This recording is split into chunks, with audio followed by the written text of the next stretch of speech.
a sudden it's worth whatever you want to put on it because this person says it is. You know, we create value out of what we want to. We create value out of what we want to, but we don't create it for ourselves. We create it for other people, these people that are making these products to sell to us.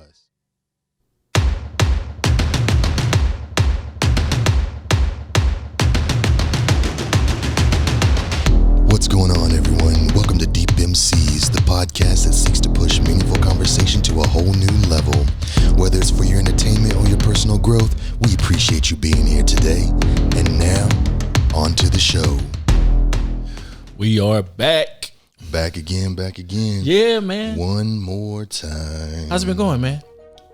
I can't complain. At all. I'm feeling pretty good. You know, complaints really don't help anyway, right? So It doesn't. It's just because on people's nerve, I think, eventually. I'm okay with that. The loudest wheel gets the grease is what they say. You are right. You are correct. So, man, what are we doing? What are we doing today? Ooh, man, today we are going to talk about money. The mean green, as the OJs would say, right? Money. Exactly. The influence of money, how it impacts the people that have it, the people that don't, what we can do with it, just money in general. I think it's a powerful thing. It's something that no matter how many people say it doesn't matter, it really matters. Yeah, it really man. matters. Yeah, I mean, the Bible says that money answers all things. So I think that we just really want to kind of get in there today. And honestly, it just pisses me off because Pissed? Yes, pissed. Okay. I wish there was. Right. I wish this filter wasn't here so I could get the whole, the solid. Yeah, I want everybody to know I'm frustrated, right? Because, I mean, for me, especially growing up, there was never really education around money. Yep. Right. Yep. There was never a what to do, how to make it. If you do bump into it, how should you treat it? It's almost like a living being that you have to take care of, right? And I was never given that education. And is that not generational? Is that cultural?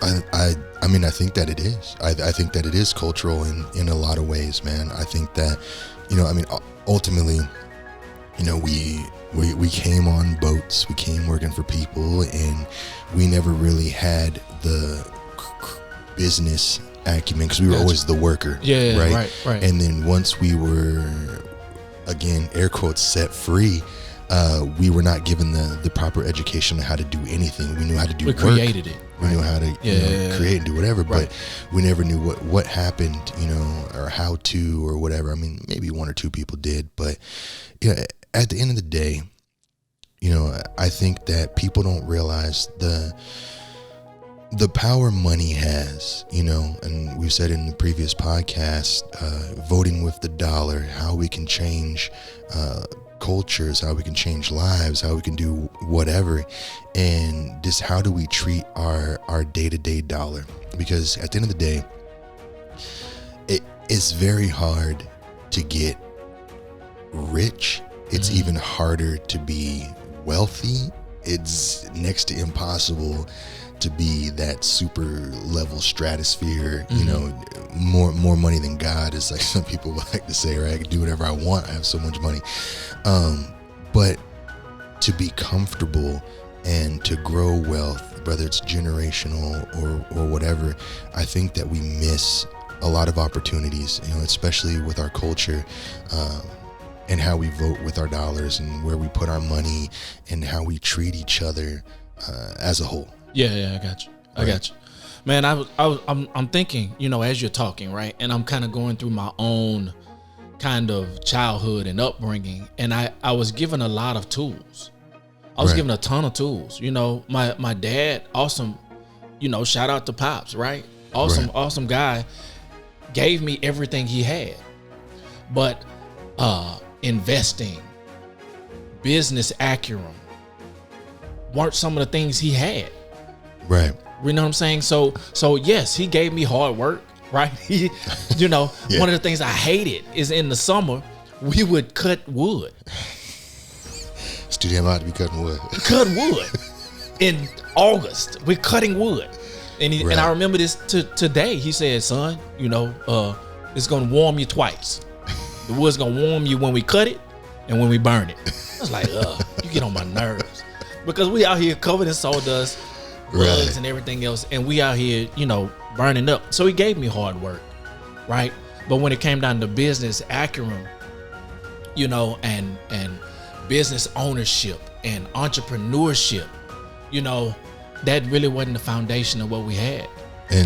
But that's the thing, and you're so right, and we still don't have it to this day. Unfortunately, we still don't have it. But the thing is that it was never there, because you always, and I don't know if any other family is like this, maybe they are, but the black family, is me, you, whatever, right? And you could probably relate, is the money was always in the mattress, or the sock, or the whatever it was, right? Yep. And that's a true thing. But the problem is that, to make the money was not the problem, but what do we do with the money? And we thought that as long as we had the money in our hands, we had the power, we had the wealth, we had the influence. No one said anything about, okay, well, take that money and you put it here, and now it's going to return you 8% a year. Yeah. Right. No one ever said anything about that. Right. No one said that having that physical dollar is kind of almost worthless, right? Because you look at these people even now that are at the top end of the spectrum, and wealthy, billions. The majority of their money isn't sitting in cash. Yeah. It's not cash money. It's not cash money. It's investments. It's everything else, right? Exactly. And you start to see a little bit of it once people come into the money for whatever reason. Then it's now I'm learning about real estate, and I'm learning about this, and I'm learning about that. Well, okay, you shouldn't have to come into the money to start learning about the money. Yes. Right. Yeah. We should have that. But honestly, it brings you into the crazy thing is we've been in the wrong circles. You know what I'm saying? 'Cause there's been some closed door meetings that don't include us, right? Right. And so we never knew Bitcoin was going to be the next big thing until it was already worth $50,000 a coin. Yeah. You know what I'm saying? Come down, and I'm upset, but yes, I should have sold when it was like 63. Okay, right, right. But had we been in it when it was, since, we would be, dude, we would be there, right? Right. And so, it's just not for me. I have a hard working mentality. You can't outwork me. Right. You know what I'm saying? You're not gonna outwork me. I know the value of an honest day's work. Right. But at the end of the day, is that honest day's work, and now I'm coming into it now more than ever. But is that honest day's work for something that I believe in, or is it pushing you? Right? Is it pushing somebody else's agenda? Is it pushing their payroll to the next level?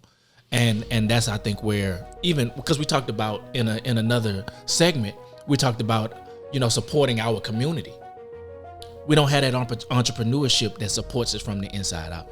We don't. And you said a couple of things I want to kind of touch on, because you said a lot of good things. And really, when it comes to the meetings, the closed door meetings, that happen when we're not there, and it's happening all around, and it still happens, and it's ironic, right? Because I look at the influence, and you probably dabble in the stock market more now than I do, and I'm not a wizard at all by any stretch of the means, right? But there's trading hours, right? And you have these trading hours where you can go on there and you can actively trade, but then there's the after close hours that have influence, right? And you can see the live price. There's a set group of people that get to trade in that after hours time, which ain't us, right? But then we don't get to make a jump on it until that next day, and it's too late, right? Same thing when you already missed the move. Exactly. When I think about cryptocurrencies and stuff like that, right? All these things that are happening, someone out there is getting to trade that before it comes to the platform that I can get to. So man, all of it's moved in when it definitely comes to crypto, right? And we kind of jumping out into something else, but it's a whole nother world. When we talk about crypto, it's controlled by the banks. The banks are okay. If you put many of your money into a savings account, say you put $1 million in the bank, right? I wish I had it. You'll have it. We'll have it. We put $1 million in the bank. I promise you can't go back to the bank and get that $1 million tomorrow. Oh no, it ain't gonna happen. It doesn't sit in the bank. No. Where that money sits is it's being traded, not on your behalf, but traded on the bank's behalf, right? Yep. And so the big banks have taken your investment. They take that investment and they make money off of your investment, but for the bank, not for you. Exactly. And they give you, a half a percentage. Small little piece. Right. You make, a dime on $1 million in a year. Right. And so what has happened is, when it comes down to crypto, now you're realizing, okay, maybe I can jump in. But one of the things that we don't know that, like you said, the back door that's happening,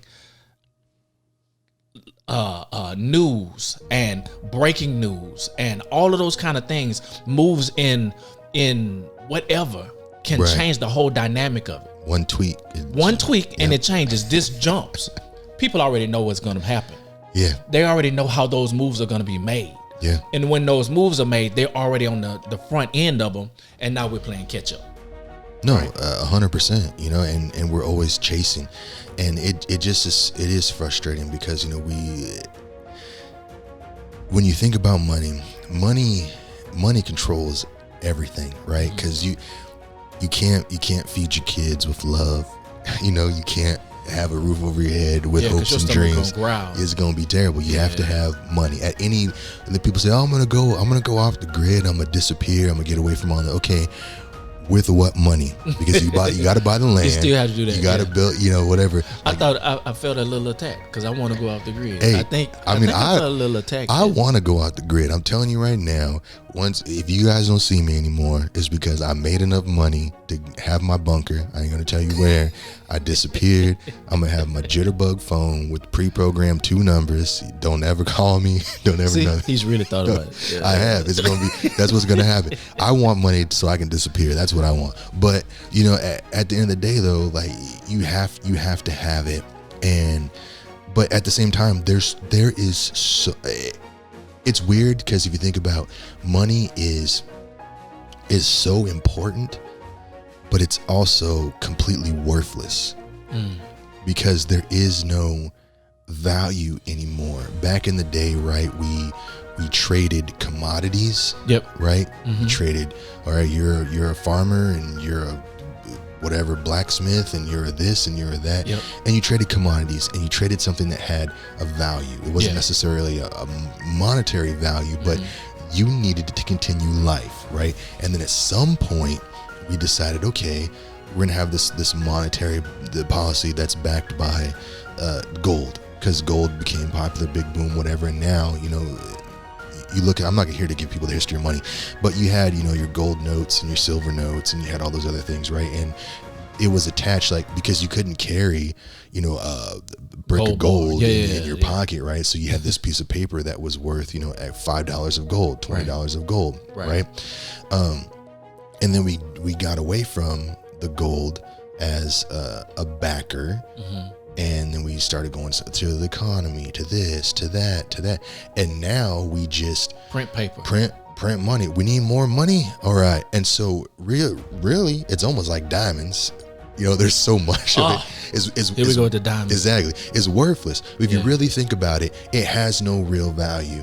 Right. It just says you can in and do of something. itself. Yeah. That's why a new currency can be created. Easy. And people jump on it. It's the value that we give it. Exactly, and that's with everything, right? So, but that being said, there's also so much of it. If we say money is important, there's so much of it out there for everybody to have, but we don't know how to necessarily access it. How to access it? I think that's where the divide is, man. Is because there's a clear divide between those who can and who can't. Right. And who know the tricks of the trade and who doesn't even know there's a trade to get into.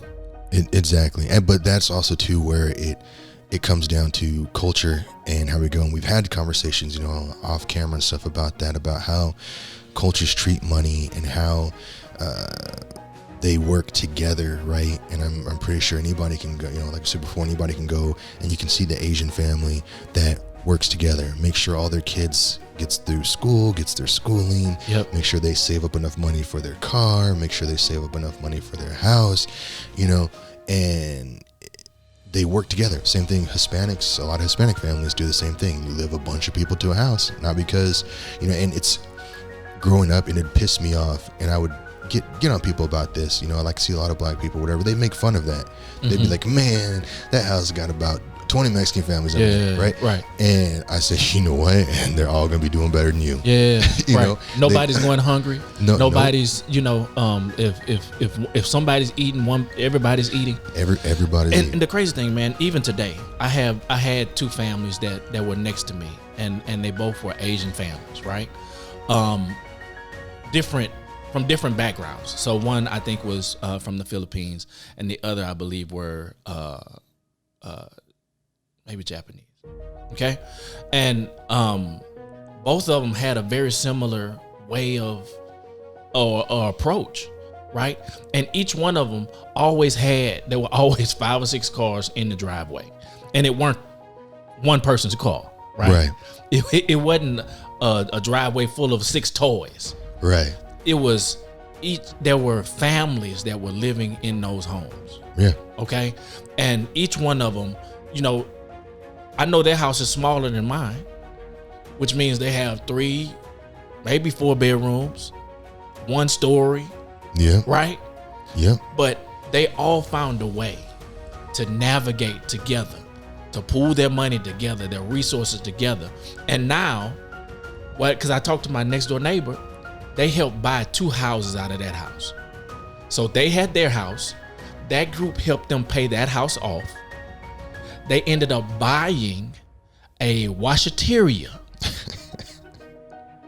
So the people that own that house end up investing now, because they have this money that's freed up.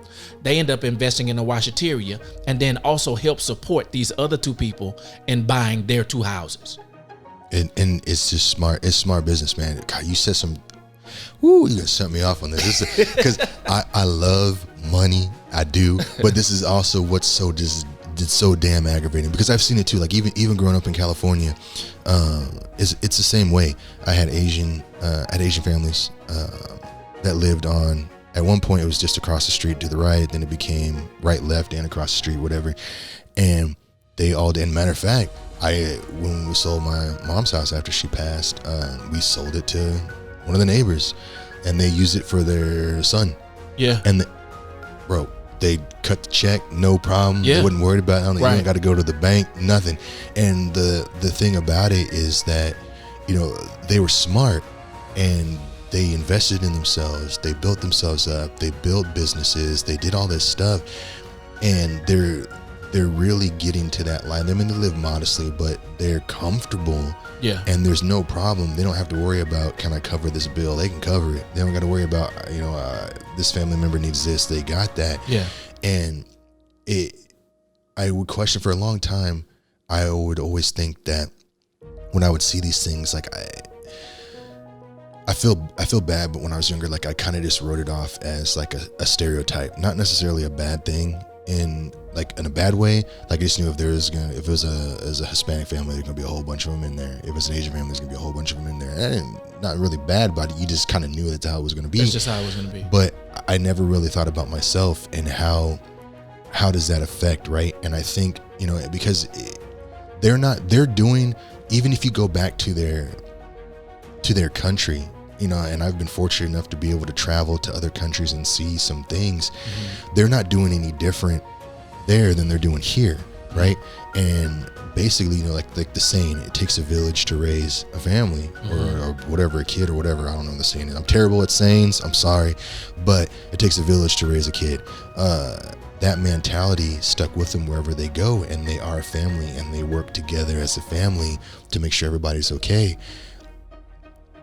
Are we, as African Americans or Black or whatever people want to identify as, are we messed up because of our upbringing, because of our history, because we, I don't know where we went wrong. Like we were owned by people, but at some point we still had a family, and we still worked together.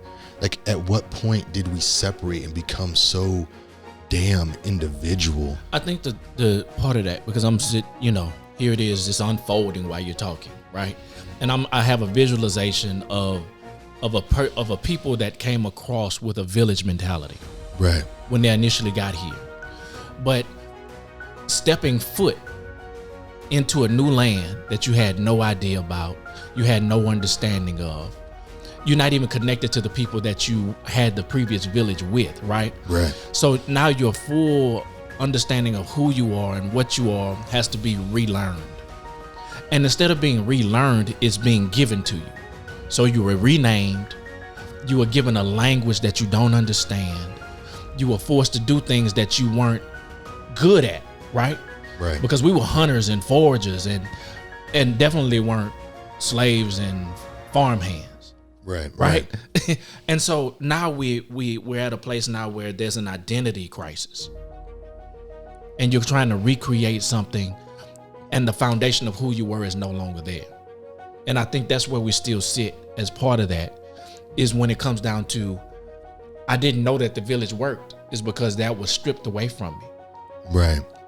But at what point do we learn, I guess, because you see it around you, you see it happening. We have to see it as valuable. You have to. And how do you do that? Right. And that's what frustrates me, because so many black people, man, like they don't want to help. It's all about, it's get your money, do whatever, blah, blah, blah, blah, blah, but it's always individual. It's always individual. It's never together as a team.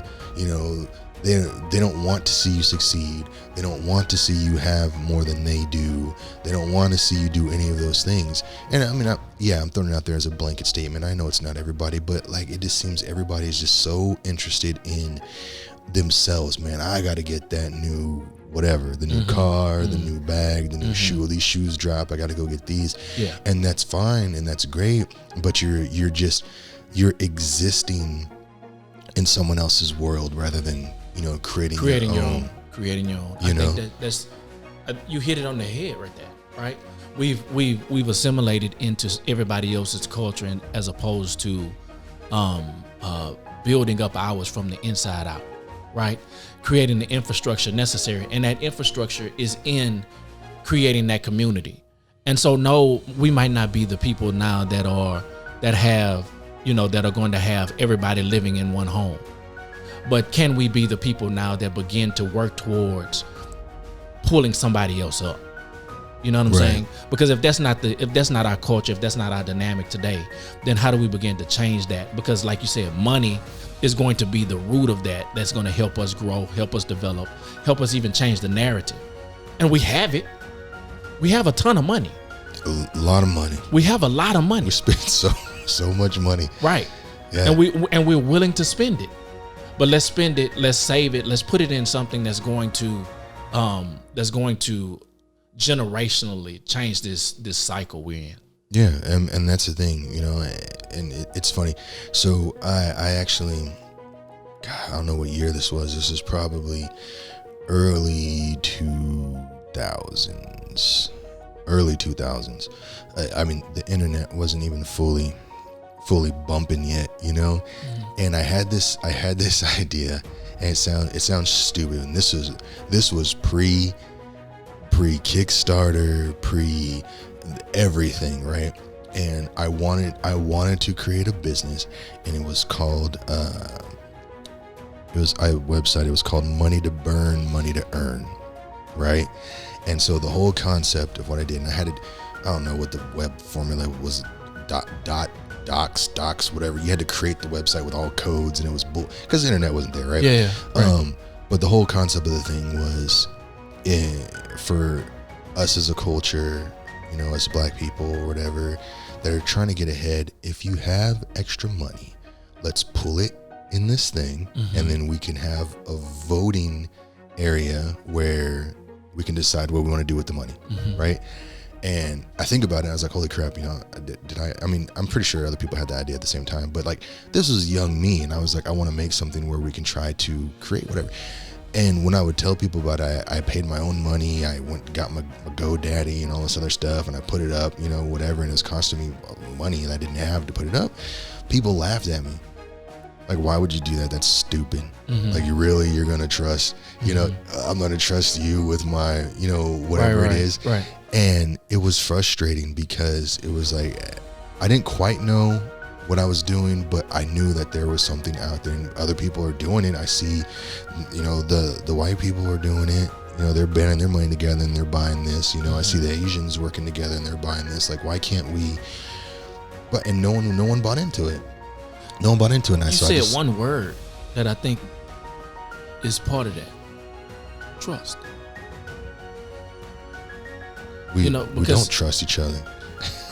And that could be the root of it all, right? That could be the root of why we can't all be in, you know, have 5 families in one house, 1 3-bedroom, 4-bedroom house, and trust that everybody's going to do right about everybody in there. You know what I'm saying? And that rebuilding, I think that breach is part of what will help us to be better, you know, in the move, because then somebody can say something and doesn't feel like it's an agenda attached to it. Right. And I mean, that's the truth though, man. I don't know. There is such a lack of trust, and I don't know what it is. You know, as a culture, you know, we can all agree, well, not all of us, but the majority of us can agree that, you know, we want to be equal. The majority of us can agree that, you know, we want to do better. The majority of us can agree that we want to excel in, you know, whatever it is that we're trying to excel in. And we can agree to those things. We can see eye to eye. We can go out and have these conversations or marches or whatever around it. But then at the end of the day, we don't trust each other. That to me is a concern, because don't it's like smile in my face and talk shit behind my back, you know. And there is an opportunity for us to work together, and it's not about banding together to try to take over the world or destabilize or like do any of those things. It's just about putting our money to work for us instead of paying for everybody else's stuff. And when I say paying for everybody else's stuff, what I mean by that, and I guess I have to clarify, is like, you know what, if you like Nike shoes, cool. I mean, I'm an Adidas guy, whatever, not a paid product placement. I just am. But if you like Nike shoes, no one's telling you to not buy Nike shoes. No one's telling you that. But there is a difference between buying Nike shoes from, I don't know, the white guy's athletic store and buying Nike shoes from the black guy's athletic store, right? There's a difference there.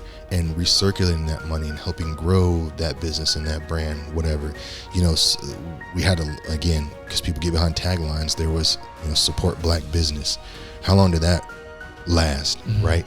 But even still, something like that is a powerful statement, right? Because I can have a coffee shop, 2 coffee shops, one owned by, you know, whoever else, and one owned by a black person, and we can make the identical same coffee, you know, but you'd rather spend your dollars over here than with your own people, right? Are we scrutinizing those businesses at another level? I think that we are. I think that we are. And it's funny.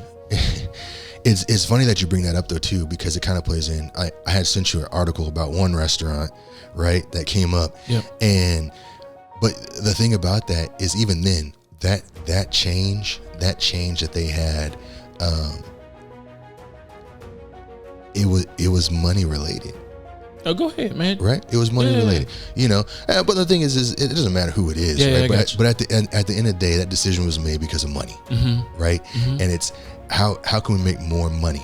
Now, the problem that I had with that is that the reason why I sent that out is because what is the real issue behind it? And that forks off in multiple directions. So I agree that the policy that puts in place needs to happen.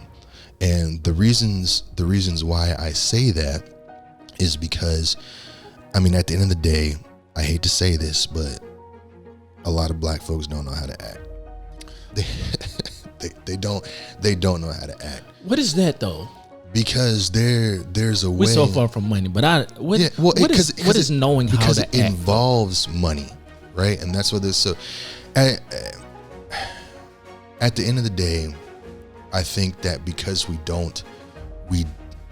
we struggle for an identity that then we latch on to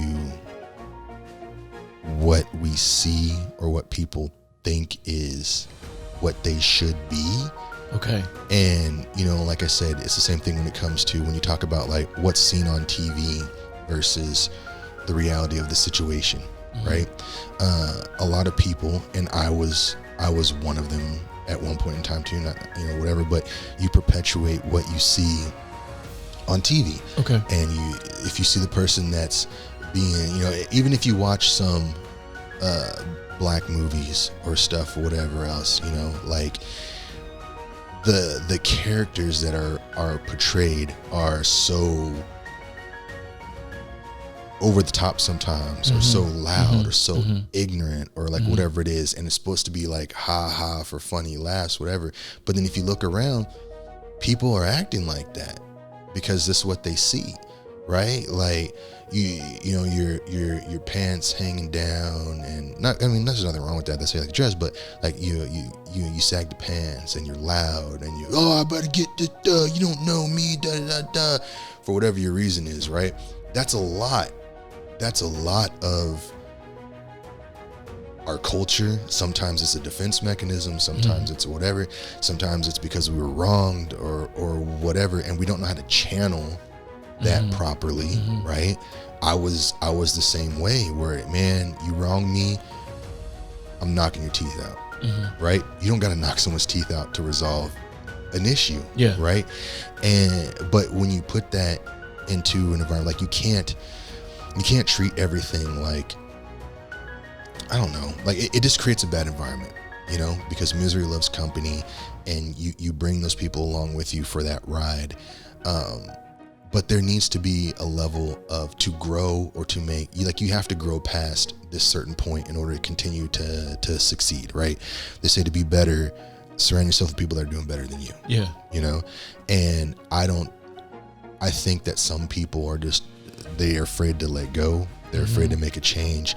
Some people view it as, oh, well, if I don't act this way, I'm not this type of person. And what I mean by that, like even like when I was living in Florida, I come from California, where we're a different kind of people in California. We just are, you know, and, you know, I worked out when I had hair. I wish I still did, but I always had a fresh cut, you know, I had a fresh fade, you know, whatever. And that was my culture, you know, crispy dickies, or, you know, whatever it was. That's how I was, and that's how I grew up, and that was California. When I moved to Florida, I would have so many problems with black people because I didn't have a gold grill. I didn't have dreads, right? And I worked out, you know, like, and legitimately I'd be called gay, you know, I would be called, you know, the F word, you know, people don't want to say fag, but I'd be called, yo, you're a fucking fag or whatever, you know. Why? You're not black? You ain't black? Like, what? Why? Because I speak properly? Because I don't have dreadlocks? Because I don't have a gold grill? Like, why? You know? And they would judge me because I wasn't doing what they were doing. I got you. And they were just doing what they saw on music videos. Because they were doing what they were doing, you were doing something different. Yeah. Right. But that's the thing is that you're perpetuating, and you're bringing me down. You're saying I'm not this person because of whatever. And you can go past that. You know, there's so much more to me than that, but you're making those assumptions, right, of whatever. Right. And so that's when I say, like, you don't know how to act, like they don't know. It's not that necessarily they don't know how to carry themselves, but like people go and they feel that they have to be a certain way. You have to be, and people follow along in that. And some people are that person, and that's fine if that's who you are. But more people follow than be themselves. Instead of creating an identity, they assume one. They assume, right? And that's just who they become because that's what they feel it is, and then that's what's, you know, perpetuated or whatever, you know. And even if you look at like a Tyler Perry movie, which, you know, I'm not famous, but Medea, right? Like, really, not every black grandma acts like that. But you know what I'm saying, though. But but how much of that is mimicked? How many people have you heard say, how you're doing, or whatever, you know what I'm saying? But that's what we put out there instead of putting out a more baseline example. The only thing though is that because it is something that can be identified with. True. Southern, because it's rooted in the South, right? That's kind of a Southern move and feel, right? It is. Georgia, Southern Georgia, It is. But it's bad. I think it's bad. But it's the truth. A little bit. But there's something behind it, because but for the same reason, you have family from Louisiana. Mm-hmm. My whole mom's family's from Louisiana. Mm-hmm. None of them talk like Medea. I got you. You know what I'm saying? But it's also on the backside of that for the same reasons why when people think of country or whatever, and they start talking like not everybody talks like that. But I'm from Louisiana. I do have some snuff spitting off the porch. Of course. But I feel like that. But when people think of dumb rednecks, there's a stereotype of how they talk, how they walk, but there's a reason why they're that way, and that's not everybody. Yeah. I don't know, man. Like, I just. Do you think that okay? So that idea, right? The do you think people really assume that all black people are like that based on that portrayal? I think that the ones that we need to affect, and the ones that I think the ones that we need to affect do. Because we support it financially. No, I think it's just because, most people go off of what they see, I'm saying, let me clarify that, because, and I may be seeing if I can make some sense out of what you just said to me here. So because people are watching us flock to a Medea play or a Medea movie, right? And we support it financially, that's saying that they agree. Is that what it is? It's when people look at it and they see it, they was like, okay, they agree with that, they identify with that, that's who they are. Yeah. Is that what you're saying? I mean, to a certain extent. It's not fully what I'm saying, but yeah, to a certain extent, I think it is that, right? Because again, and that's the power of the dollar. Yeah, of course. Right. When it's just with anything, it doesn't matter if it's a movie or a product or whatever. When people put that power behind it, it becomes real. You make it real. You just said, so I'm starting to see, because even when they see that is what we'll support, then they'll put dollars behind something else that similar, because they want to jump on the bandwagon. And so they're not going to support the black documentary over here that talks about this, that, or the third, but they will support the foolishness. Yeah, because that's what the housewives and everything else. Yeah, that creates a dynamic or a thought process or a look. Yes, that portrays us in a certain light. Yes, and the dollar, the money affects it, and that is a problem, because it's a vicious cycle. Because once that happens, right? Once Housewives becomes a reality, how many different cities was Housewives in, or states, right? It grew, yeah, and then that became everything that's there, right? And then people buy not just our culture, but the Caucasian culture, everybody other culture. Now they're saying, "Oh, I'm getting an inside look at this is how they move." Yeah, right. Right. Right. But that's the thing, and then that becomes their. I mean, you think about all the people, like, we're trying to influence change. You talk about influencing change or doing whatever, being able to sit down across from that, racist person, and having that conversation and really finding out why, right? They're going to go off of what they see. Yeah. And if they see that this is, and this is on in every home, and this craziness, and everything is going to be world star, you know what I'm saying? Yeah. And then we turn around and how many comedy specials where you heard someone say, "Oh, world star," like, really? And what was world star mean? Right? I mean, someone's probably getting knocked out, or someone's probably getting but that becomes the perpetuation of what we are. I got you. And then to be able to separate ourselves from that, if you're not that, then you're not black, because you're not that. You're somehow something else. Yeah, because you're a whore, you're a sellout, or you're Uncle Tom, or you're whatever else. Woke. You're not woke. And it's, again, the greasiest wheel gets the noise is usually what it is. And yeah, it is a small backing, but once the dollars follow, you look at anything that's popular on social media or that's popular wherever, it's the dumbest shit. But people get behind it because people are watching and they can make money off of it and whatever else, and then influences. And we got sidetracked, but even going back to like the situation we're talking about, like the restaurant and the stuff that they put into play, is that your dollars only go so far. And now you're now listening to these people on this side. I'm just assuming because I don't know the whole situation, right? I don't know what I read. Right. But now you're realizing you're at risk of losing the real dollars. Yeah. Right? Because these people are saying, I don't want to be around real housewives of Atlanta acting a fool.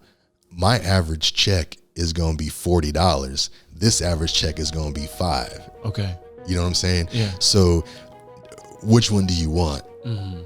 And now you're stuck at a crossroads because I don't even know if it's the spending of the dollars, much less as it is the influence that may be on the backside of it, right? True. Because the price is the price and the line is the line and it's all the way out the door. It doesn't really matter. We'll pay for what we want. Right. You know what I'm saying? So it's not necessarily about that. And we've been paying for what we want, which is why it is where it is. And wearing what we've been wearing. So I feel like it's a crock to a certain extent. But at the end of the day, because if that's what the intent was, then it should have been that from the beginning. You know, so establish it from the beginning if that's the truth of it. Right. But I do agree with you then that it is definitely influenced by another perspective that has more money, has more clout, has more, ability to be able to navigate some things. Right. That we just don't hold. And that's, I guess, the thing. It's influenced by money, and that's where, I don't know, I guess, how do we change that, right? Because so then the question becomes, like you said, for them, the line is out the door, right? It's been paid for. It's start growing from wherever. I don't know their books, but there's money there. And if it was that, I guess my question is, if it was that successful, why would they make a change? But also, what are they trying to go after? And for that case, why are they not, like, at the end of the day, even though the line was out the door, they still weren't attaining what it is they wanted to attain. There's something else out there. And why can't we make that ourselves? I guess would be my question. Or it's funny when I think about, and this is kind of, bear with me. So I was watching a video, and it was just talking about cars and stuff like that. And they were talking about car salesmen get a bad rap, right? They get a bad rap because for whatever reason, and once the internet came out and people could get Carfax and this and that and blah, blah, blah, blah, more so than any other industry of real estate or restaurants or like whatever, for whatever reason, car dealers got this stigma as they're like greasy liars. Okay. Right? Okay. And because, it's a used car salesman. Yeah, right? Yeah, right. Or whatever. And B, like they get haggled over everything because I want the lowest possible invoice. Like if you sell a car for exactly what you pay for it, you don't make any money. Yeah. Right. But in real estate, they'll negotiate a little bit, but for the most part, it's like you're not lying to them when you're trying to sell them a house. Yeah. And they understand you have to make money. Mm-hmm. Right. In the restaurant world, they're not going to be like, whatever. But so people get beat down, they get haggled for that. But that also is what I'm saying. Like when it transitions, especially to black culture, like for whatever reason, and this is not for everybody, but a black person will go into another black person's establishment and they either want, hey man, I'm black, give me the hookup, or give me something for free, or hey, cut me down. What is that? I need to know. I don't know if you know, or do you know the historical reason? Like, what was the catalyst for that? Why do we figure that it's not valuable enough for me to pay full price? But that's what I want to know, because if we open an establishment tomorrow, black folks gonna come in there. They either A, gonna complain price is too high, they're gonna want a discount, they're gonna want something for free, the brother hookup, or whatever it is.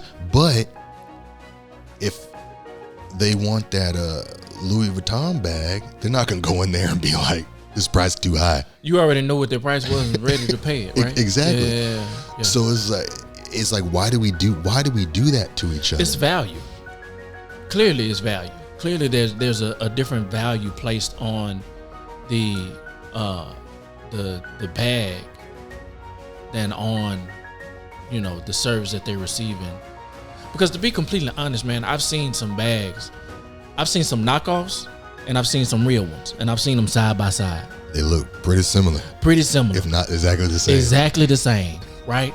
And what is happening is you know, there's a different thing, right? I've seen that the same manufacturer that makes the real one is also making the knockoff. Yeah. Out of the same material, because they have the plan. Now, right. It may be a year old, right? But it's still the same exact bag, right? Made by the same exact people. This one only has a label in the right place on the inside at the bottom, right?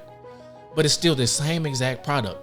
But we don't want this one because it's not as valuable as the $5,000 because I didn't pay $5,000 for it. Me paying $100 for it, it has no value. It has no value to me. And that's the thing, man. And when it comes to, and certain things I do feel hold a value. Like I'm a sucker for watches. If I ever had enough money, I would buy, you know, a really good watch, a nice watch, not, you know, I'd buy something nice, right? And there's a certain level of craftsmanship when it's all by hand and they take, you know, forever to make it. There's a certain level of craftsmanship you admire and you have to pay for, right? But there are things when you look at these luxury items, you know, I've always wondered, like way back when I used to be into that, wasting my damn money. I wish I had all of it back. But like I would go in like the Louis Vuitton store because I wanted to buy a belt or a shirt or a wallet or whatever else. It's all bullshit. Like, why? Tell me why my wallet is $500, my belt is $500, my shirt is $500. You know what I'm saying? You have these three things that are the same exact price. Clearly, different levels of time goes into. You're just putting on whatever price you want to put on there because you're paying for a name, right? You know, that shirt really is probably $3, but because you know, whatever, it's made in the same place as Hanes. Exactly. Right. You know, but with an upgraded fabric. If it's upgraded. You know, and that's the thing is that they put the value, but we put a lot of value on those things and not on, you know, what we want. You know, we wear these shirts today, right? And right now, they don't mean anything to anybody, right? But if, I don't know, somebody popular decides to put one on, now all of a sudden it's worth whatever you want to put on it because this person says it is. You know, we create value out of what we want to. We create value out of what we want to, but we don't create it for ourselves. We create it for other people. These people that are making these products to sell to us, even the own black people, whether it's Travis Scott or Jay-Z or Beyonce or whoever it is, they're making these things and they're selling it to us, and we're paying way over retail. We're paying resale high prices of things, giving people Nike money or whoever money, you know, that doesn't come to us, and there's no reason why besides someone told us to do it, and then we wonder why we don't succeed because, you know, as a community, as a culture, our money doesn't recycle. You know, our money doesn't come around as a whole. Right. You know, I look at like even up the streets, right? You know, you have the whole Asian town center. Yes. Everybody goes there. Yes. A lot of those restaurants are owned by the same people, and the money circulates. The thing that was so mind blowing to me when I moved to Houston, right, is I was off of the Beltway and kind of Bissonnette area, and one of the things that I began to see is not only were the streets in English, they were also in another language. Right. And the influence in that area was so great that the very signs were changed to serve the community. Right. That it was in, right? And so when and now take the signs down, and then look around every shopping center, every commercial building, all of the restaurants, all of the housing, all of the apartment complexes, even the stores and the hotel is now part of the community. Yeah. Right? Yeah. And they keep moving, operating, right? And we go into the nail shops, and we go into the massage parlors, and we go in there and we complain about the service, and they're talking about us while they doing it. Yep. And then you go into their register and you swipe their card. And you give them your money. Yep. And then you go back and you do it all over again. And it stays in that community. It does. And it's clear that it stays in that community. It stays. I feel like we're the only culture that does not recirculate our funds, And I don't, as much complaining as we do, as much we need to have this, we need to have that, as much of all the stuff that's going on, we still voting with our dollars or voting for somebody else. I think that we're starting to get, I feel like, we talk about being woke, right? I think people, we conversations like this begin to have a different thought process attached to them, right? And we begin to think differently. And we see, I've seen some stuff. I can't remember exactly where it is, but I know that there were individuals that bought a plot of land and we're going to begin to rebuild and build it specifically as a black community, right? Right. And there's a kind of a rebuilding of some of the wards and those kind of things. So I believe that there's a movement towards it. It's just not as collective as it could be. So like pooling together like the resources and coming together as a full community with a common goal is something that I think is an idea that's necessary. And I agree, and just general education as a whole, a lot of people just don't ask, they don't understand, they don't realize what they need to do, or they're embarrassed to say, I don't know how to grow this wealth. What your riches, your wealth, your well-being, your generational whatever is not going to be, it's not based in a bag. It's not based in a car. It's not based in, it could be if you're a collector car, but at the end of the day, it's not based in these throwaway society things that are old and in a season or whatever it is. And I would just question, I would like everybody to kind of think, where are they spending their dollars? Mm-hmm. Because at the end of the day, that's what matters. Because all these people out here, whether you're on social media or you're this or that, it's all tools to get your attention. Because your attention brings money, right, and your money can help you fund whatever your goal is, your goal and your drive is in life. I don't think people really truly sit down and think, what are my dollars doing? Mm-hmm. What are my dollars doing? When you go out to eat lunch today or dinner today or whatever it is, what are your dollars going towards? What are my dollars doing? That's a good thought, man. To actually consider, not do it blindly. Because we get into these routines and we just, we pull it out and we swipe it, right? And never really consider, what are my dollars doing? Because I have influence with these. Yeah. I have power and I have influence, and I can change. I can vote with these. You can vote with these, and people forget. Like, I don't even want to say they forget it. They know it and they choose to ignore it. Because when you see life and how things happen, when something happens, like let's say, I don't know, man, Starbucks, right? They had an issue, and then they had to shut down all the stores for a day for the diversity thing, right? Mm-hmm. Whatever. That was reactionary because they knew that situation was going to mess up their dollars. Yes. Right? Right. And when stuff like that happens, you see people hollering all the time, boycott this person, boycott that. What does boycotting means? It means you're not giving them your money. Right. And watch how fast things change when you stop giving them their money. Whether they believe in it or not, right, is another story. Right. But they're going to make a change. Yes. Because those dollars are either they're going to make a change or they're going to dry up, right? Exactly. And so that's the power that we have with that dollar. Is we can literally dry some things up. Yes. 100%. We can make them, we can create a desert in a swamp. If we decided fast. to, you know, Real and fast. that's an excellent realization, man. That now, you know, because after these shows, man, I really just kind of sit with everything we talked about and try to make, okay, so what are you going to do differently based on the conversation you just had? The deep, meaningful conversation that you just had. Is it really deep enough to make you make a change in your life? Right? Is it deep enough for you to see something, or was it just conversation for the sakes of like, shares, and, you know, reposts?